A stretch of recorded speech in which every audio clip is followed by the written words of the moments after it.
سوچیں کہ ایک شخص جس نے 40 سال عبادت کری، دن بھر روزہ رکھا اور تہجد کا اہتمام کیا، ذکر کا اہتمام کیا، اتنا اہتمام کیا کہ فرشتے اس پہ فخر کرنے لگے، اور جو ہے بادل جب وہ چلتا تو بادل اس پر سایہ کرتا۔ آج ایسے ہی ایک شخص کا، ایک نوجوان کا قصہ ہے کہ بادل اس کے ساتھ چلتا تھا، مگر ایک بول نے، ایک لمحے کی غلط سوچ نے اس کی ساری نیکیوں کو ضائع کر دیا۔ یہ کہانی ہر اس شخص کے لیے ہے جو اپنے کو دوسروں سے بہتر سمجھتا ہے۔ تو اس واقعے میں غور کریں، کہیں ہم بھی تو ایسے نہیں کہ ہم نے کچھ ایسی حرکت کری ہو اور ہماری ساری پچھلی نیکیاں ضائع ہو جائیں۔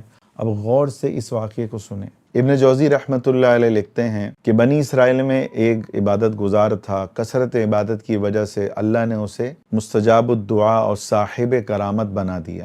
جب وہ چلتا تھا یا بیٹھتا تھا تو بادل اس پہ سایہ کرتا، لوگ اس پہ رش کرتے، لوگ اس کی بڑی عزت کرتے، اس کی بڑی تعظیم کرتے۔ اسی زمانے میں بنی اسرائیل کا ایک بڑا گنہگار، ہر گناہ زمانے کا اس نے کیا، لوگوں کو تکلیف دی، شراب شباب سب میں وہ ملوث رہا۔ مگر کیا ہوا، ایک مرتبہ وہ گنہگار سفر پہ جا رہا تھا تو اس نے دیکھا کہ وہ سامنے وہی مشہور اللہ والا بیٹھا ہوا ہے کہ جس کے چرچے دور دور تک مشہور تھے۔ تو اس نے گنہگار نے کہا کہ میں بڑا گنہگار ہوں، میں نے اپنے رب کو بڑا ناراض کیا۔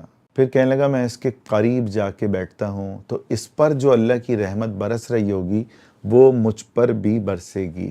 اب وہ اس کے قریب جا کے بیٹھا تو عبادت گزار نے تکبر کی وجہ سے کہا کہ تم یہاں سے دور ہو جاؤ، ایسا نہ ہو کہ تمہارے گناہوں کی نحوست کی وجہ سے میرے پہ عذاب آ جائے۔ اس کو اپنے سے دور کر دیا۔ اللہ نے وقت کے نبی پر وحی بھیجی کہ ان دونوں سے کہیں کہ اپنی نیکیاں دوبارہ شروع کریں۔ میں نے عبادت گزار کے تکبر کی وجہ سے اس کی ساری نیکیوں کو ضائع کر دیا، اس کا نامہ اعمال خالی کر دیا گیا، اور جو گناہگار تھا اس میں ندامت تھی، نیک لوگوں کی محبت تھی، نیک لوگوں کے پاس بیٹھنے کا جذبہ تھا۔ اس کی برکت سے، اس کی ندامت کی وجہ سے اس کے سارے پچھلے گناہوں کو معاف کر دیا۔ اب میرے نزدیک دونوں برابر ہیں۔ تو میرے عزیزوں، سوچیں کہ تکبر کتنی خبیث چیز ہے۔ ایک زبردست واقعہ ہے، میں مختصر سناؤں گا۔ شیخ الحدیث مولانا زکریا صاحب رحمۃ اللہ نے واقعہ لکھا ہے۔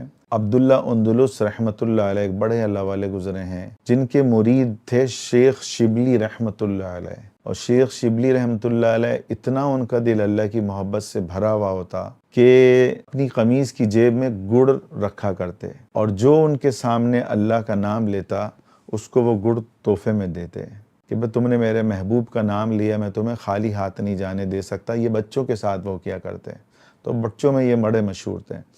تو ان کے شیخ حج کے لیے آ رہے تھے تو راستے میں ایک عیسائی جو ہے بستی سے گزر ہوا، تو ان لوگوں کو حقارت سے دیکھا کہ یہ دیکھو کافر ہیں۔ یہ حقارت آئی، مولانا زکریا صاحب رحمۃ اللہ لکھتے ہیں اسی وقت اللہ نے سارا قرآن ان کو بھلا دیا، صرف ایک آیت یاد رہی، ہزاروں حدیثیں یاد تھی، ایک حدیث یاد رہی، اور اس عیسائی سے کہنے لگے مجھے آپ کی بیٹی بڑی پسند ہے، میں اس سے شادی کرنا چاہتا ہوں۔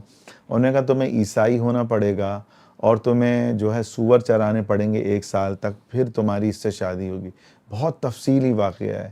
پھر اللہ نے ان کو خیر ہدایت دی، اور یہ پورا مریدوں کا جو جھمگٹا تھا وہ وہیں پہ وہ آگے چلا گیا مکے میں، اور یہ وہاں پہ سور چرائے انہوں نے 1 سال تک۔ تو لمبا واقعہ ہے۔ کیا ہوا کہ صرف تکبر ان کے دماغ میں آیا۔ ابو داؤد کی حدیث ہے کہ تکبر میری چادر ہے، یہ اللہ کہہ رہا ہے، اور حدیث کا مفہوم ہے ایک اور حدیث میں بھی کہ جو اس میں داخل ہوگا میں اس کو پھاڑ ڈالوں گا اور اس کو آگ کا عذاب دوں گا۔ ابن ماجہ کی ایک حدیث ہے کہ جو تکبر کرتا ہے اللہ تعالیٰ اس کے درجے کو گھٹا دیتا ہے، پھر اور تکبر کرتا ہے اس کے درجے کو اور گھٹا دیا جاتا ہے، حتیٰ کہ اس کو سب سے نچلے والے درجے میں کر دیا جاتا ہے۔ مسلم شریف کی ایک حدیث ہے کہ تکبر کرنے والے سے قیامت کے دن نہ اللہ اس کو دیکھیں گے، اس کی طرف دیکھنا بھی پسند نہیں کریں گے، نہ اس کے گناہوں کو معاف کریں گے، نہ اس سے بات کریں گے۔